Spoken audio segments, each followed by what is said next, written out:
Hello tout le monde, bienvenue dans ce nouvel épisode du podcast Viens on parle. Ce soir, je vais parler d'un sujet fondamental. J'ai introduit en fait la semaine dernière sans pour autant vraiment rentrer dans le vif. La semaine dernière, je vous parlais de ce fameux travail intérieur. Mais j'ai centré en fait cet épisode sur les différents centres énergétiques, j'ai expliqué un petit peu le cheminement, mais ce travail, cette construction psychologique, elle est basée, selon moi, sur un nettoyage, parce qu'il s'agit d'un nettoyage dont j'ai pas nécessairement parlé, extrêmement important, qui est même nécessaire pour élever ses vibrations. Et qu'est-ce que ça veut dire d'élever ses vibrations aujourd'hui? J'aimerais en fait vous expliquer ça, vous raconter un petit peu mon expérience et qu'on puisse réfléchir ensemble à ce qu'on peut mettre en place dans nos vies pour élever ses vibrations.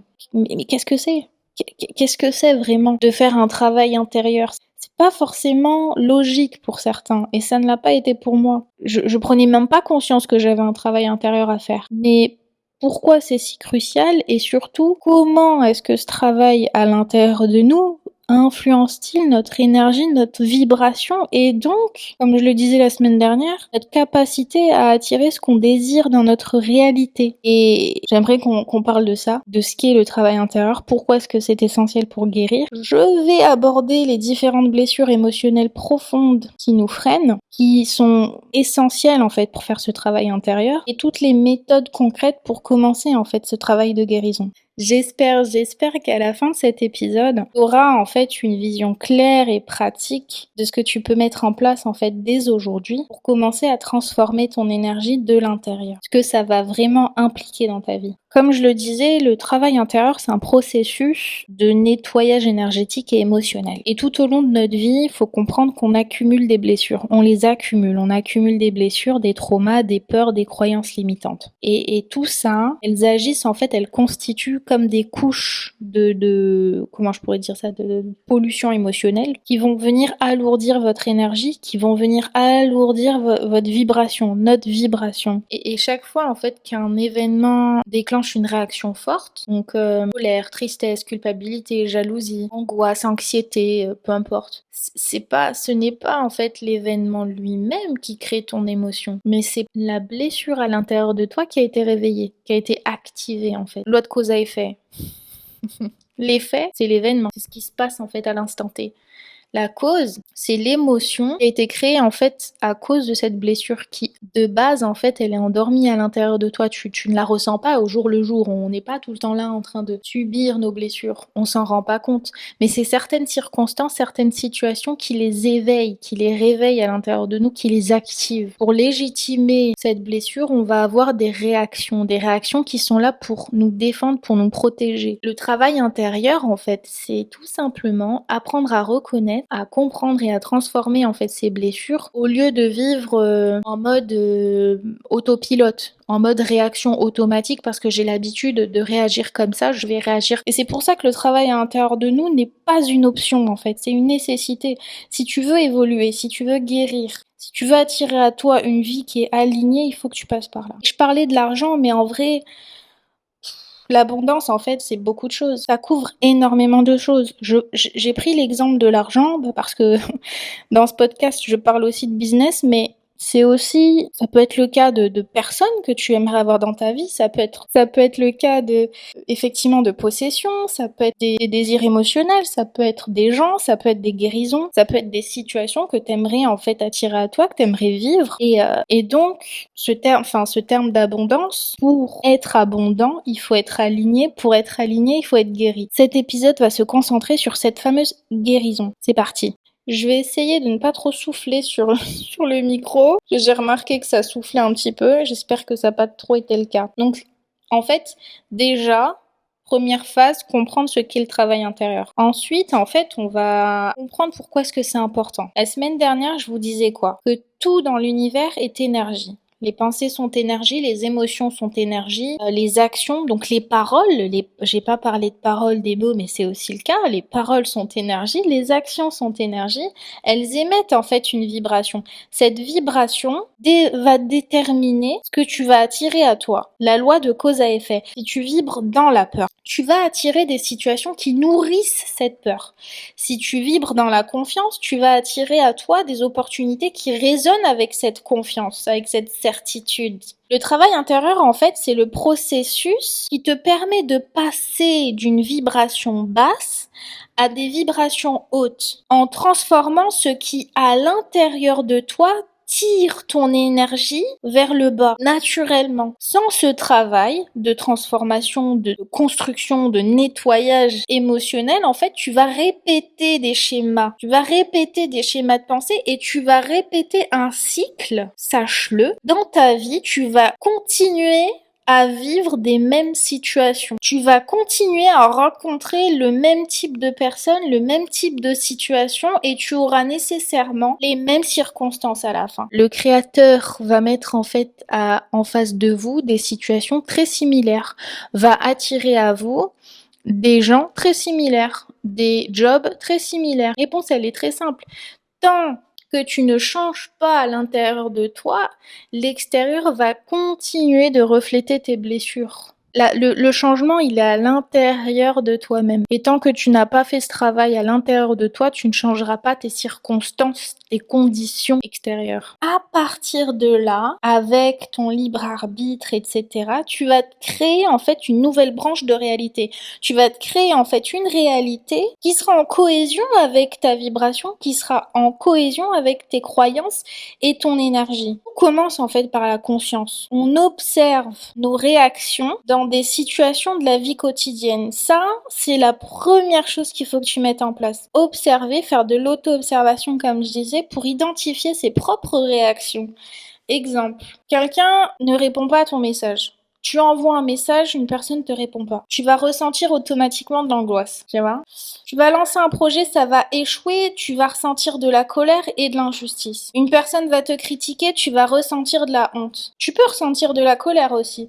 Tu peux ressentir de l'injustice. Tu peux ressentir de l'angoisse. Que ce soit dans ta vie personnelle, dans ta vie professionnelle, tu vas faire face à des situations qui vont faire remonter à l'intérieur de toi des blessures. Et tu vas réagir face à ces blessures pour les légitimer en fait. Ces réactions, en fait, c'est pas des vérités, ce sont des indices. Les réactions que tu vas avoir face à certaines situations, elles vont pointer du doigt, elles pointent vers quelque chose de plus profond. Elles vont pointer des croyances, des peurs et des blessures. Ça va te permettre de remettre en surface, de mettre en lumière, voilà, ces réactions-là que tu vas avoir face à des circonstances précises, elles vont mettre en lumière ces blessures, en fait, ces choses, ces racines. Le travail intérieur que tu vas faire, c'est passer, en fait, de la réaction que tu as habituellement, automatique, la réaction que tu as de manière automatique, à la prise de conscience. C'est pour ça que faire de l'auto-observation et identifier ses réactions face à ces situations te permet de commencer ton travail déjà. Déjà à ce stade-là, tu as déjà fait quasiment la moitié du boulot. Déjà à ce stade, il y a une question qui commence à se poser, c'est qu'est-ce qui se cache derrière ces réactions ? Naturellement, tu vas vouloir te les poser. Si tu veux vraiment faire ce travail intérieur, tu vas te demander mais pourquoi est-ce que je réagis comme ça en fait ? Pourquoi je ressens de l'angoisse ? Pourquoi je ressens de la colère ? Pourquoi je ressens de l'injustice ? Pourquoi j'ai honte ? Ça va être une prise de conscience et donc tu vas te demander mais qu'est-ce qui se cache derrière ces réactions ? Qu'est-ce qu'il y a derrière ? Qu'est-ce qui me pousse à réagir comme ça ? Et 99,9% des cas, ce sont des blessures émotionnelles profondes. Et dans la majorité des cas, elles ont été créées pendant l'enfance. Et elles continuent en fait d'agir tout le long de notre vie, jusqu'à notre mort en fait, jusqu'à la fin. C'est pas parce qu'elles sont là ou parce qu'on est adulte que l'on a forcément travaillé sur ces blessures. C'est pas le cas. On va énumérer ensemble les différentes blessures. Peut-être que ça va t'aider à identifier celles que tu as et à mieux comprendre en fait la situation. Ça va être un premier step de nettoyage émotionnel. Donc on a la blessure en fait du rejet. La blessure du rejet, c'est le sentiment de ne pas être désiré, de ne pas avoir sa place. Conséquence, on va s'isoler, on va avoir peur de déranger, on va ressentir en fait une hypersensibilité face à l'exclusion, on va être un peu paranoïaque. Et il faut savoir qu'en fait, cette blessure, elle t'empêche de t'affirmer. Elle t'empêche d'occuper la place. Et du coup, elles vont bloquer le centre énergétique, entre guillemets, de ta confiance. Elles vont bloquer la confiance que tu auras, ta confiance en toi et la confiance de manière générale. Tu auras du mal à faire confiance aux gens. Ensuite, on a la blessure de l'abandon. C'est la peur d'être seul. C'est la peur d'être laissé seul. C'est la peur de perdre le soutien. C'est la peur de perdre l'amour. Conséquence, en fait, on va créer une dépendance affective, la fameuse dépendance affective. On va avoir le besoin de validation des autres. On va ressentir de l'anxiété. Et donc là, on va vibrer dans le manque. Tu vas vibrer dans le manque, donc du coup, automatiquement, tu vas attirer à toi des relations instables, des relations toxiques. C'est dingue, non? Que finalement, on attire à soi des circonstances, des situations qui font écho à nos blessures. Des blessures que l'on fuit, dont on prend même pas conscience. Des fois, par exemple, dans ta vie, tu vas te dire, mais purée, moi, j'ai enchaîné que des relations toxiques dans ma life. Je trouve ça bizarre. Pose-toi les bonnes questions. Comment se fait-il que tu finis toujours avec des gens toxiques? Personnellement parlant ou professionnellement parlant, ça peut être aussi le cas au taf. Pourquoi tu finis toujours par accepter un travail toxique ou un travail qui va t'amener encore plus d'anxiété? Ensuite, on a la blessure de l'humiliation. La blessure de l'humiliation, c'est le sentiment d'être rabaissé, c'est le sentiment d'être dévalorisé face à la société ou au monde, face à une circonstance, face à une situation. Et là, en fait, on va ressentir de la honte, on va tendance à se sacrifier personnellement, on va avoir des difficultés à s'aimer soi-même, à avoir de l'amour propre, à avoir de l'estime en fait pour soi-même. Je trouve ça trop triste. Mais ce qu'il faut savoir, c'est que quand on manque d'amour, l'amour, en termes de fréquence vibratoire, c'est la fréquence qui vibre le plus haut. L'amour inconditionnel. Mais c'est l'amour inconditionnel pour soi-même avant. D'aimer les gens, il faut s'aimer soi-même. Et donc là, quand on s'aime pas, on va avoir tellement de difficultés à élever sa fréquence énergétique que ça va être compliqué. Tout au long de ta vie, ça va être compliqué. Tu vas attirer à toi encore plus de mal, encore plus de situations bloquantes. Ensuite, on a la blessure de la trahison. C'est très souvent en fait quand on est enfant et toutes ces blessures, hein, c'est des blessures qui naissent quand on est gamin, quand on est enfant généralement. C'est par exemple une promesse qui n'a pas été tenue par un des parents ou par nos deux parents, une confiance qui a été brisée. Conséquence, on va ressentir en fait le besoin de contrôler les situations. On va céder à la colère très facilement, on va avoir de la méfiance, on va avoir du mal à faire confiance. Et ça, généralement, tu vas vibrer dans la rigidité, ce qui va bloquer en fait la fluidité énergétique. Tu vas être rigide. Ensuite, on a la blessure de l'injustice. C'est le sentiment en fait d'être comparé aux gens, le sentiment d'être jugé, d'être brimé. Conséquence, en fait, on va avoir tendance à être très perfectionniste dans sa vie. On va céder à la colère très facilement aussi. On va avoir des difficultés en fait à reconnaître ses propres besoins et à les communiquer. Du coup, ça va t'éloigner en fait de ton authenticité réelle, en fait, de ta vérité intérieure. On va douter de son environnement. On va tout de suite se dire mais la vie elle est injuste. Les gens sont injustes. Je trouve ça injuste. En fait, on va vibrer dans le doute constamment et vibrer dans le doute, tu vas attirer à toi que des situations qui vont te faire douter dans la vie. En fait, ces blessures, elles vont conditionner vos pensées, vos émotions, vos comportements, vos actions, vos paroles, etc.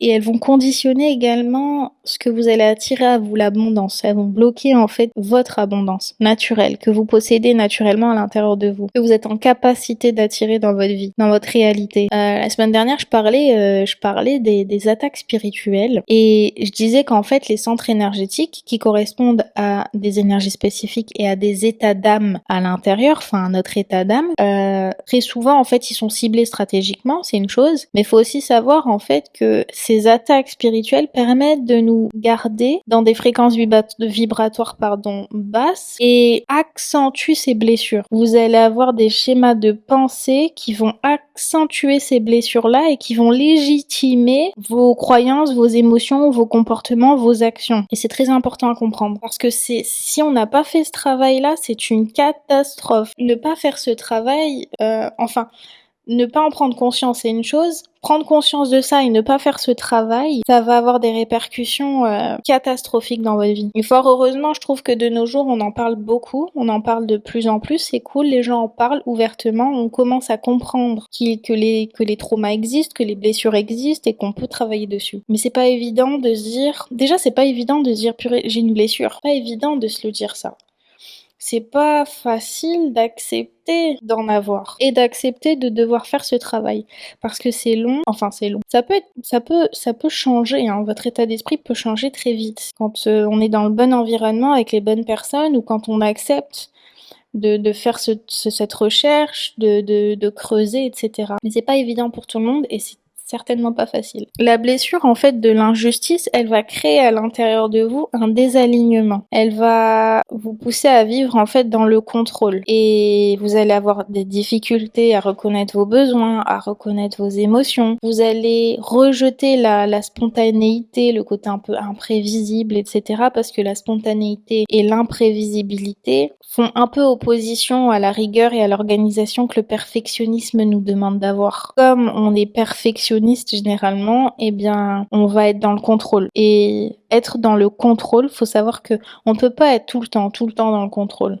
Donc on va porter des masques en fait. Au lieu de voir sa vérité intérieure, on ne sera pas dans l'authenticité. On est très facilement sujet à ne pas se montrer tel que l'on est pour éviter en fait des situations d'injustice. Donc pour résumer, en tout et pour tout, la blessure en fait du rejet va vous empêcher de vous affirmer. Elle va couper en fait votre pouvoir, votre confiance intérieure, ce qui va forcément faire obstacle à votre abondance. La blessure en fait de l'abandon, elle va tirer votre énergie vers le bas parce que vous allez vibrer dans le manque et dans l'attente. Pareil, vous allez attirer à vous des situations de manque et d'attente, de pénurie. La blessure de l'humiliation, en fait, elle va vous bloquer l'amour de soi, l'amour inconditionnel qu'on est censé avoir pour soi-même, notre estime de soi. Étant donné que c'est la fréquence vibratoire la plus haute, vous allez avoir énormément de difficultés à élever votre énergie à partir du moment où vous ne ressentez pas cet amour personnel intime. La blessure de la trahison, c'est une blessure qui vous enferme en fait dans de la rigidité, dans la rigidité de vos actes et de vos pensées. Et là, en fait, vous allez empêcher la fluidité énergétique. Vous êtes dans la méfiance, vous n'allez pas faire confiance, etc. Pareil, vous allez vibrer très bas. La blessure de l'injustice, c'est une blessure en fait qui va vous désaligner et elle va vous pousser à être dans le contrôle et vous ne serez pas authentique avec vous-même et avec votre vérité intérieure. Donc c'est quand même très important, hein.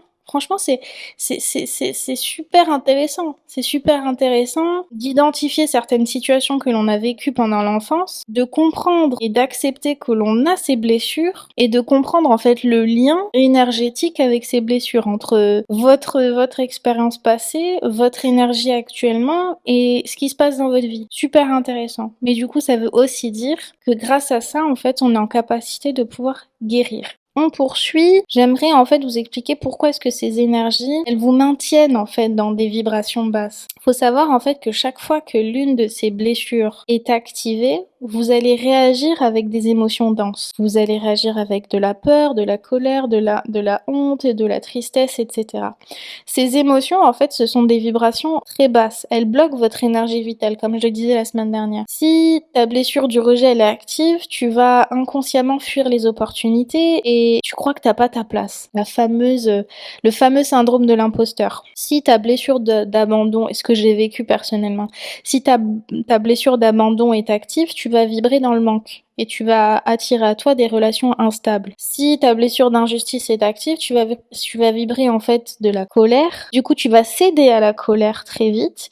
Et la chose la plus tordue là-dedans, c'est que tu vas toi-même chercher des conflits, toi-même chercher des problèmes pour vivre dans le conflit, pour vivre dans le chaos et pour subir cette injustice, pour subir en fait cette situation d'injustice qui va légitimer ta blessure et qui va te garder intentionnellement dans des énergies basses. C'est dingue quand même la psychologie.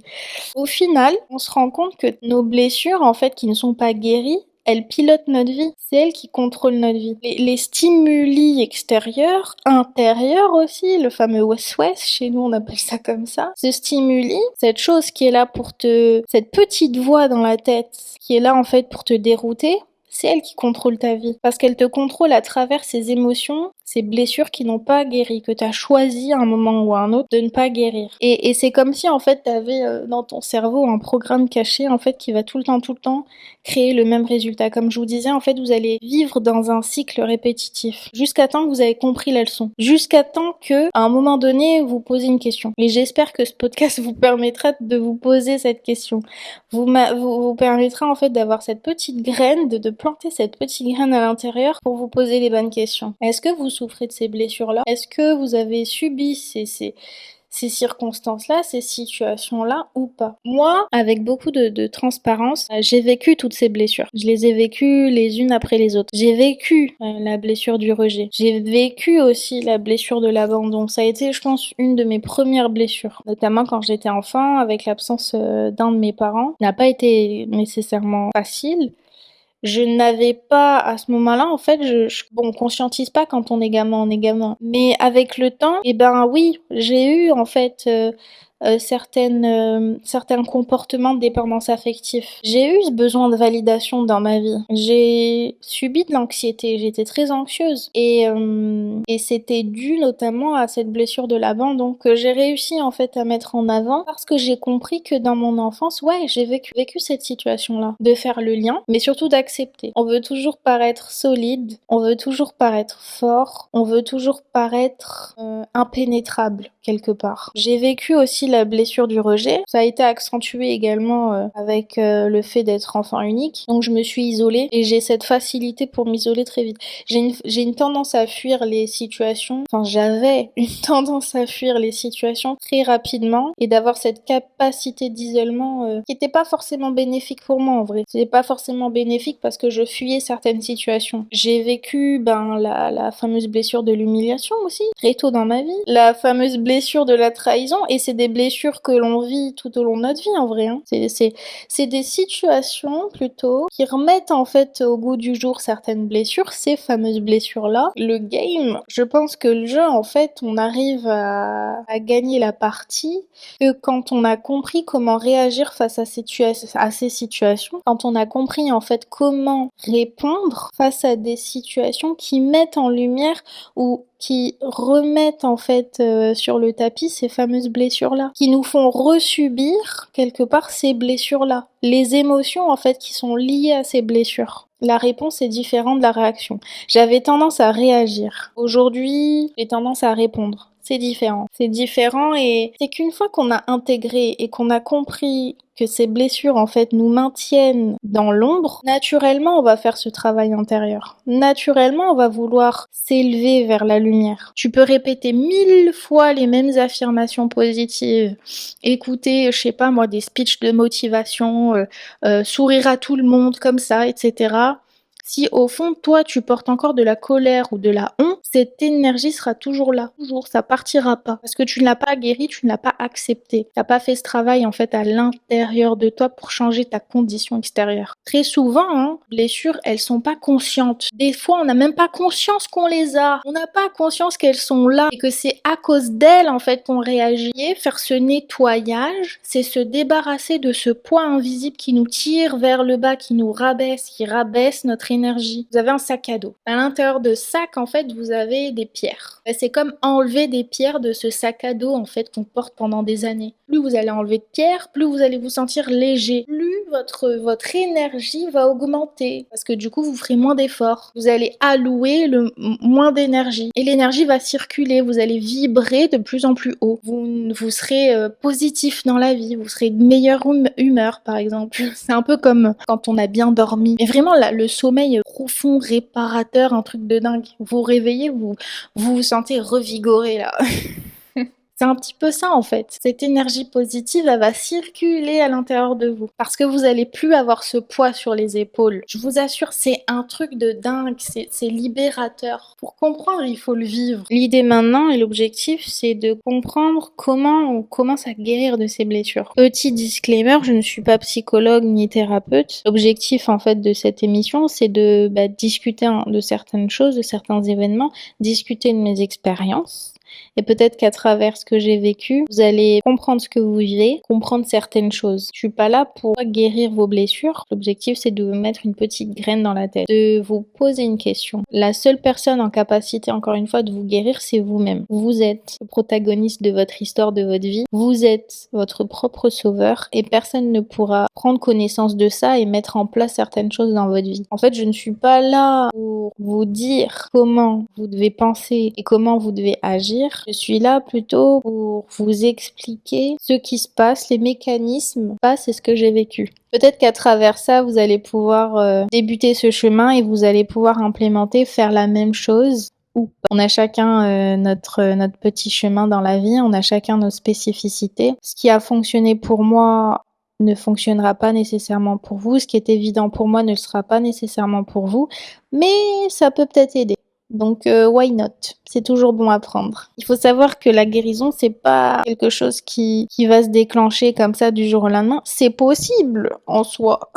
Vous pouvez guérir, prendre conscience et des fois il suffit d'un petit déclic, hein. Mais il faut accepter que parfois ça prend du temps. C'est un cheminement, c'est une construction. Et les constructions, les meilleures constructions, leurs fondations, elles prennent du temps en réalité. Il existe quand même des étapes claires que j'ai essayé à travers mes recherches, à travers mes expériences, j'ai essayé de vous lister les étapes les plus intéressantes et qui me paraissent en fait être les plus importantes. La première chose, c'est que vous allez, et je l'ai dit la semaine dernière, faire de l'auto-observation. Donc l'auto-observation, c'est nécessaire parce que vous allez en fait mettre en place un accompagnement personnel en fait. Donc prendre conscience des fameuses réactions. Au lieu de t'identifier à ta colère, il faut regarder ça comme un signal, comme une alerte. Donc prendre conscience de ces réactions, c'est aussi s'observer sans jugement. Au début, ça va être comme ça. Au début, en fait, vous allez subir, vous allez vivre en fait certaines circonstances et l'idée, c'est tout simplement de voir comment vous réagissez face à ces circonstances-là.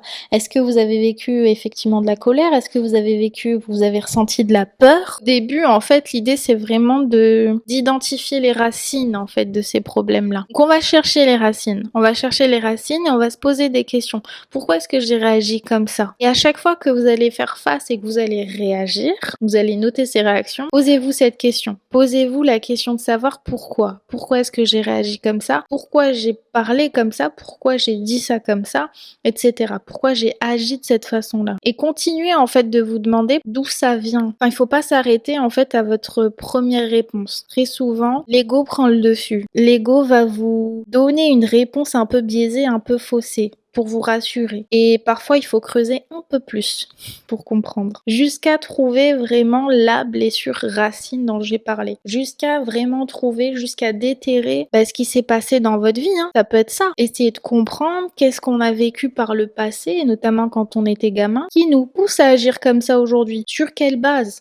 Ensuite, il faut accueillir l'émotion, ok? Plutôt que de fuir ou de réprimer, on va accepter de ressentir cette émotion. L'émotion, en fait, c'est une énergie en mouvement. Plus on la refuse, plus elle va s'enraciner. Plus vous fuyez, plus ça va être compliqué, plus ça prendra de l'ampleur. Ça, en fait, on n'en prend pas conscience, c'est invisible, c'est à l'intérieur de nous. Et très souvent, en fait, il faut faire ce travail intérieur. Il faut faire face à son enfant intérieur. Comme ça qu'on dit, vous avez sûrement très souvent entendu parler de ce terme-là. L'enfant intérieur, en fait, c'est le vous qui a subi la blessure. Cet enfant, il est resté enfant à l'intérieur de vous. Il est resté dans cet état de peur, dans cet état de colère, dans cet état d'humiliation, dans cet état de rejet, dans cet état d'abandon à l'intérieur même de vous, en fait. C'est une partie de vous que vous n'avez pas encore guérie. C'est ça, l'enfant intérieur. Faire face à cet enfant, travailler avec cet enfant, c'est le visualiser et deux, c'est de pouvoir lui donner tout ce que vous n'avez pas reçu avant. Tous les centres énergétiques dont je parlais, cette fameuse ascension, vous permet aussi de guérir cet enfant à l'intérieur de vous. Ça vous permet de lui donner la sécurité, la stabilité, de lui donner de la confiance, de lui donner de l'amour, de lui donner de la reconnaissance. Travailler à l'intérieur de vous pour guérir ces blessures-là et rassurer en fait l'enfant qui n'a pas été compris, n'a pas été vu par le passé. Et c'est lui que l'on doit guérir à l'intérieur. C'était pas facile pour moi que de déterrer ça, que de prendre conscience que oui, il y a une partie de moi qui n'était pas guérie et de travailler en fait sur ces blessures-là, de travailler sur ces émotions-là. Mais ce qui m'a aidé le plus, c'est de comprendre que tout ce que je faisais dans ma vie, les efforts que je faisais ne servaient pas à grand chose tant que j'étais pas rentrée à l'intérieur de moi, tant que j'avais pas fait ce travail d'introspection. Tant que j'avais pas fait ce travail de nettoyage, de guérison. Le jour, en fait, où j'ai pris conscience de ça et que j'ai réellement, je dis pas que j'ai totalement terminé le boulot, c'est pas le cas. Par contre, déjà, en fait, quand on fait ce travail-là, on remplace, en fait, nos croyances, nos fausses croyances, nos croyances limitantes. On grandit. Au lieu de se dire, je ne mérite pas, non. Je suis faible, non. Je ne suffis pas, non. On les remplace par des vérités alignées. Je mérite l'amour. Je suis capable. Je suis suffisante. Suffisante, ça fait bizarre de dire ça. Mais vous avez compris ce que je veux dire. En gros, c'est de cultiver cet amour de soi, cet amour inconditionnel. Encore une fois, c'est la fréquence la plus haute. C'est celle qui vibre le plus haut. Et ça, ce travail-là, il est libérateur. Il est libérateur. Quand vous avez compris, en faisant de l'auto-observation, en cherchant la blessure qui correspond à nos réactions. Encore une fois, et ça a été le cas pour moi, on peut souffrir de plusieurs blessures en même temps. On accueille en fait cette émotion-là, on travaille dessus, on se pardonne, on travaille sur l'amour de nous. Et dans le cas de certaines personnes, pour éprouver de l'amour pour elles-mêmes, elles doivent réaliser certaines choses. Moi, une des choses en fait que j'ai réalisées au cours en fait de mon chemin, au cours de mes croyances spirituelles, c'est que mon créateur éprouve de l'amour pour moi, de nature. Le créateur aime ses créatures. Quand la créature aime son créateur de façon inconditionnelle, c'est l'état de ta connexion au divin. C'est comme ça que ça doit se faire. Et c'est comme ça que ça doit être. On doit éprouver un amour inconditionnel pour notre créateur. En retour, en fait, lui, il va te donner. Si tu éprouves de l'amour, de la gratitude, si tu te rappelles de lui constamment, si t'es dans cet état de connexion constante avec le divin, il va te donner. En fait, en retour, tu vas commencer à ressentir l'amour pour toi. Et je pense que c'est pour ça. C'est pour ça que c'est la fréquence la plus élevée. Je pense sincèrement que c'est pour ça que l'amour inconditionnel, c'est la fréquence la plus élevée, parce que c'est celle qui sauve. C'est celle qui vous élève. C'est pour ça qu'elle est au-dessus. Et s'aimer soi-même, c'est du coup ne plus accepter certaines situations, comme je disais. C'est ne plus accepter de se mettre dans des circonstances ou de faire face à des circonstances qui rabaissent notre énergie. Et automatiquement, de toute façon, ça va pas vous intéresser. Vous serez pas aligné, en fait. On se réveille, en fait. On n'a plus la tête dans le guidon. On prend conscience. Et donc, ça ne va pas vous piquer, ça ne va pas vous déstabiliser. Ces blessures-là, étant donné que vous avez fait le boulot, que vous ne les avez plus, vous ne méritez peut-être pas certaines choses. Mais, encore une fois, certaines erreurs ne sont pas des erreurs. Ce que l'on perçoit comme quelque chose de négatif, c'est souvent positif. Et inversement, vous ne serez plus esclave de vos émotions négatives, de votre nefs, parce que le champ énergétique dont je parlais, naturellement, en fait, il est enclin vers le mauvais. L'être humain est comme ça. L'être humain a été créé avec des faiblesses, on est enclin, on a une facilité en fait d'aller vers le négatif, d'avoir des comportements négatifs, et de nature, par défaut, l'état en fait de ce nefs est négatif. C'est un travail en fait intérieur qui va permettre de recentrer en fait de réaligner ces centres énergétiques, donc de réaligner votre âme, vos états d'âme à l'intérieur, qui vous permettront de vibrer à des fréquences plus élevées, à des fréquences hautes. Ce qui veut dire aussi, dans le concret, dans la vie de tous les jours, vous allez voir la différence au niveau de votre personnalité, de votre caractère, vos réactions face aux circonstances, face aux aléas de la vie aussi, parce que vous pouvez vivre des bonnes choses comme des mauvaises. Et quelle est votre réaction face aux mauvaises choses? Est-ce que vous tombez dans la dépression ou au contraire, est-ce que vous gardez le cap? Est-ce que vous savez que ces épreuves sont dans votre vie pour une bonne raison? L'objectif en fait ultime, c'est ça, de dompter notre état intérieur et de vibrer sur des fréquences hautes pour que tous les jours notre comportement corresponde à notre mission, corresponde à ce qu'on est censé être, par quelque chose qui est réellement aligné à vous et à votre être intérieur. À un moment donné, en fait, quand vous cheminez dans ce parcours, quand vous faites justement cette ascension, vous allez ressentir le besoin, cette pulsion, en fait, limite quelque chose qui va vous pousser à aider autour de vous. L'amour inconditionnel, il est pour notre créateur, il est pour soi, mais il est aussi pour les autres, pour les gens, pour ce monde, en fait. Et quand vous faites ce travail de guérison, vous allez forcément autour de vous rencontrer des gens qui n'ont pas guéri, des gens qui n'ont pas nécessairement vraiment fait ce travail, ou des gens qui n'ont pas compris, ou qui n'ont pas vu, ou qui se sont pas encore réveillés. Évidemment que l'idée c'est pas de venir, de s'imposer, de faire comme si en fait on était au courant de tout et que les gens sont égarés. C'est pas le cas. On a chacun notre timing et chacun notre process en fait de guérison. L'idée c'est tout simplement d'être là, d'être à l'écoute pour les gens qui vous entourent et d'essayer de prêcher entre guillemets la bonne parole s'ils ont vécu des situations similaires que vous avez déjà vécues par le passé, et de les guider ou de leur donner tout simplement des conseils bienveillants sans mettre de pression, sans chercher en fait à les changer, sans les forcer dans ce processus de guérison, parce que c'est un processus personnel, intime. Vous pouvez pas forcer les gens autour de vous. Donc et de toute façon vous allez le faire naturellement. Si vous avez vraiment guéri, si vous êtes vraiment passé par toutes les étapes, vous allez vouloir le faire naturellement. Vous allez comprendre en fait qu'une blessure, il y a plusieurs étapes de cicatrisation et de guérison. Donc il faut du temps, et ce temps vous allez forcément le donner. Vous allez respecter le timing, le plan divin. Une fois en fait qu'on a commencé à libérer les blessures, là, on peut commencer à nourrir nos énergies, des énergies plus hautes. L'expression mais te rabaisse pas à ça. Ça veut dire tout simplement ne rabaisse pas ta fréquence vibratoire. Ne rabaisse pas ton énergie à un certain niveau. C'est ça ce que ça veut dire. Donc une fois qu'on a guéri de ces blessures, on peut commencer à se concentrer sur nos énergies. On peut commencer à se concentrer sur nos fréquences énergétiques et comment élever nos fréquences énergétiques. La semaine dernière, je vous ai donné quelques éléments intéressants pour pouvoir élever ces vibrations. Je fais beaucoup de travail de méditation respiratoire également. J'écris beaucoup sur ce qui m'arrive, etc. Et en fait, l'écriture, c'est une thérapie parce qu'elle me permet d'extérioriser, de vider ce qui m'alourdit, qui est à l'intérieur de moi et qui pèse, en fait, ces fameux poids invisibles. Quand j'écris, en fait, j'extériorise, en fait, ces émotions-là. Déjà, j'en prends conscience, je les amène, en fait, à la surface et je les extériorise. Ensuite, je fais beaucoup de ce qu'on appelle le dhikr, c'est des mantras, et je vais travailler en fait sur mes fausses croyances également en me mettant à l'intérieur d'une situation. Je vais me confronter en fait de manière intentionnelle à une situation donnée, faire face en fait à mes démons, à des blocages que je me mets moi-même, des affirmations que je me donnais jusqu'à présent. Je vous invite encore une fois à l'épisode sur les croyances limitantes.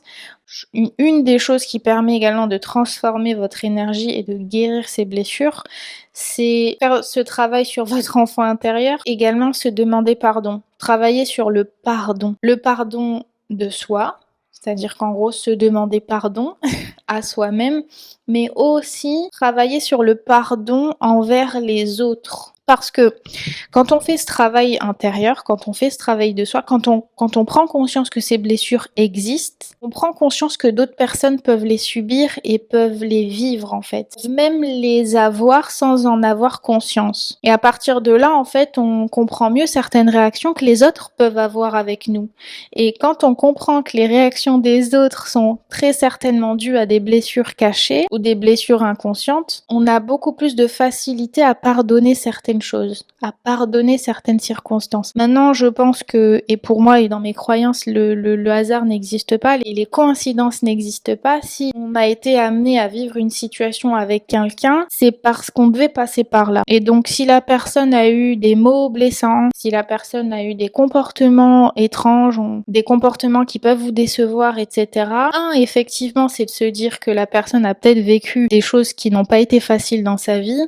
Et deux, c'est de se dire également que non, en fait, il fallait qu'on passe par là, c'est comme ça et pas autrement. L'objectif dans tout ça, pour transformer son énergie et donc guérir ses blessures, c'est de pas nier la blessure, c'est plutôt de la transmuter. Et transmuter la blessure, c'est transformer l'énergie négative en leçon de vie, en apprentissage, en libération, et de passer d'un état négatif à un état positif. C'est d'être en capacité de voir le positif dans le chaos. C'est cette capacité de se dire, non, en fait, il y a une leçon derrière. C'est jamais une perte, c'est jamais un échec, c'est jamais une catastrophe, c'est jamais quelque chose de négatif. Il y a toujours une leçon, il y a toujours du positif à en retirer. Toujours quelque chose de positif.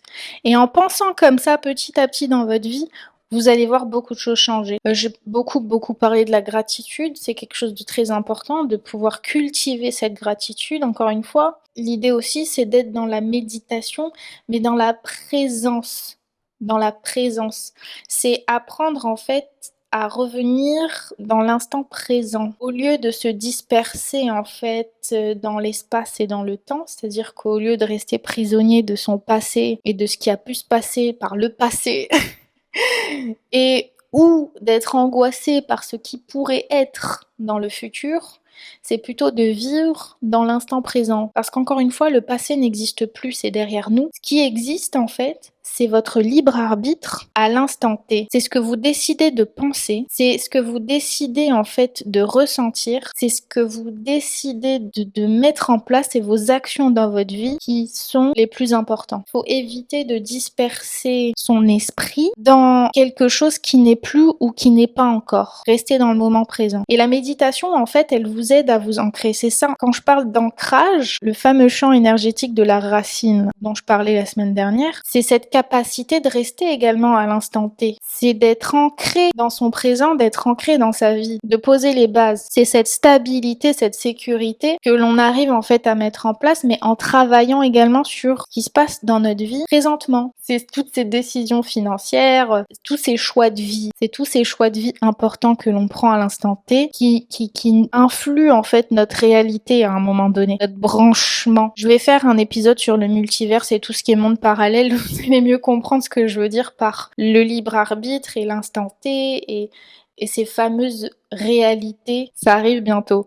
Troisièmement, en fait, dans ma culture, c'est ce qu'on appelle le tawakkul, c'est le lâcher prise, c'est la prise de conscience réelle, cette conviction qu'on ne contrôle rien. Et c'est d'accepter qu'on ne contrôle rien, accepter qu'on ne contrôle qu'on ne contrôle plus son passé, qu'on ne contrôle certainement pas son futur.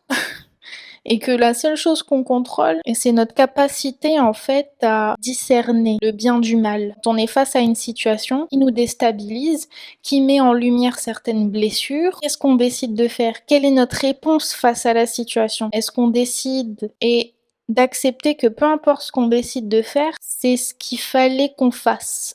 C'est de ne pas regretter ses choix, de ne pas être dans le regret, de ne pas être dans l'angoisse, de ne pas être dans la honte, de ne pas se sentir blâmé face à nos choix. Ça, quand on est comme ça, on vibre en fait à des fréquences énergétiques très basses et on n'est plus dans le lâcher prise, on n'est plus dans l'acceptation en fait de notre présent, dans l'acceptation de cette prédestinée, de se dire que tout ce qui doit m'arriver va m'arriver. Tout ce qui m'est arrivé devait m'arriver. Et tout ce qui va m'arriver dans le futur doit m'arriver. En fait, elle est là la substance. Et quand on a ancré ça, quand on sait ça, quand on a pris conscience de ça, forcément qu'on va se pardonner. Et forcément qu'on peut pardonner. Parce que c'est ce qui doit se passer. Et ce qui doit se passer va arriver. Donc la pratique du lâcher prise est extrêmement puissante. J'en ai pas parlé la semaine dernière, mais c'est très très très puissant. Très très puissant. En plus de la gratitude, en plus de cette certitude, en plus de l'amour, c'est de la confiance. Le lâcher prise, c'est faire confiance. Faire confiance à quelque chose qui nous dépasse.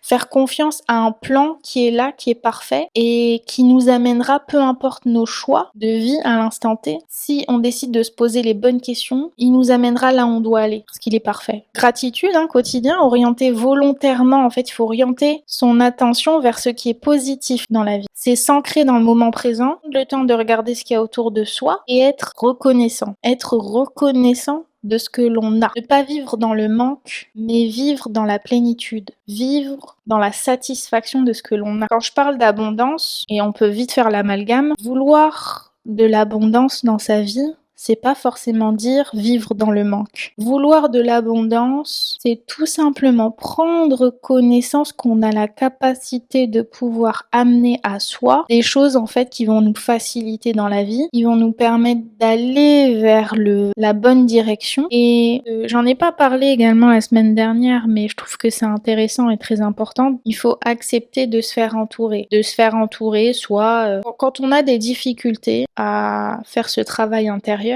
Parce que la semaine dernière, je vous disais que la recherche scientifique, la recherche spirituelle, cette recherche ésotérique, elle est cruciale. Et des fois, elle suffit pas. Des fois, c'est intéressant de pouvoir se faire accompagner, de pouvoir se faire écouter, avoir en fait un regard extérieur. Le regard intérieur est important parce que le travail il se fait à l'intérieur de nous, mais des fois pour qu'on puisse faire ce travail intérieur, on a besoin d'avoir le regard extérieur. On a besoin d'avoir des mots peut-être sur ce que l'on vit. Écouter des podcasts, c'est une chose, mais parfois, voilà, il ne faut pas hésiter à se faire accompagner, aller voir un thérapeute, un psychologue, une personne, enfin une figure spirituelle aussi, ça peut être intéressant de pouvoir expliquer certaines choses dans sa vie. Ça peut être une aide très précieuse et ça peut vous faire avancer plus vite que si vous le faisiez tout seul. Donc acceptez ça aussi, acceptez le fait de parfois avoir besoin d'une aide extérieure. Je suis persuadée par rapport à son entourage proche, oui,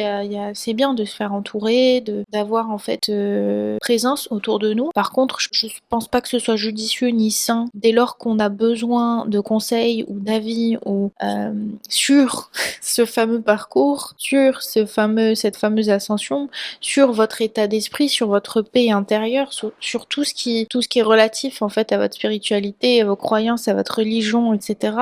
C'est pas nécessairement sain d'aller voir votre entourage le plus proche, d'aller voir votre famille, vos amis, non, parce que on n'est pas sûr en fait qu'ils aient fait ce travail-là et donc c'est pas sûr que eux-mêmes ne soient pas atteints de certaines blessures qui n'ont pas guéri et donc ils vont peut-être accentuer un petit peu plus, ils vont aller dans votre sens, ils vont aller dans le sens de votre ego parce que ça reste en fait vos proches et vos amis et c'est pas fait de manière intentionnelle, hein, c'est juste parce que c'est vos amis et que dans tous les cas ils ont aussi envie de vous protéger. C'est pas donné à tout le monde d'avoir des gens qui sont dans la contradiction, qui sont dans l'opposition avec vous. Très souvent, en fait, il y en a. Parfois, les gens qui vous aiment le plus vont pas avoir peur de se mettre en opposition avec vous, comme je disais, mais dans la majorité des cas, c'est pas forcément le cas. Vos amis vont vouloir vous défendre, vont vouloir aller dans votre sens, et inversement. Donc plutôt s'entourer de personnes qui ont guéri, qui ont fait ce travail, des professionnels ou des gens autour de vous qui ont une bonne vibe, en fait, qui vibe haut.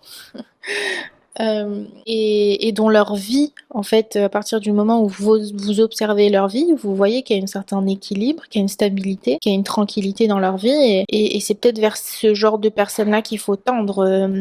Donc n'hésitez pas aussi à observer votre entourage, observer vos amis, observer votre famille, voir s'il n'y a pas des patterns en fait toxiques là-dedans, et faire le ménage hein, si besoin. Enfin bref, c'est un autre débat, mais voilà, c'est important, l'entourage est important, qu'il soit professionnel, spirituel, religieux, amical, familial. En fait, on vit en communauté. On vit en communauté, qu'on le veuille ou non, que je le veuille ou non.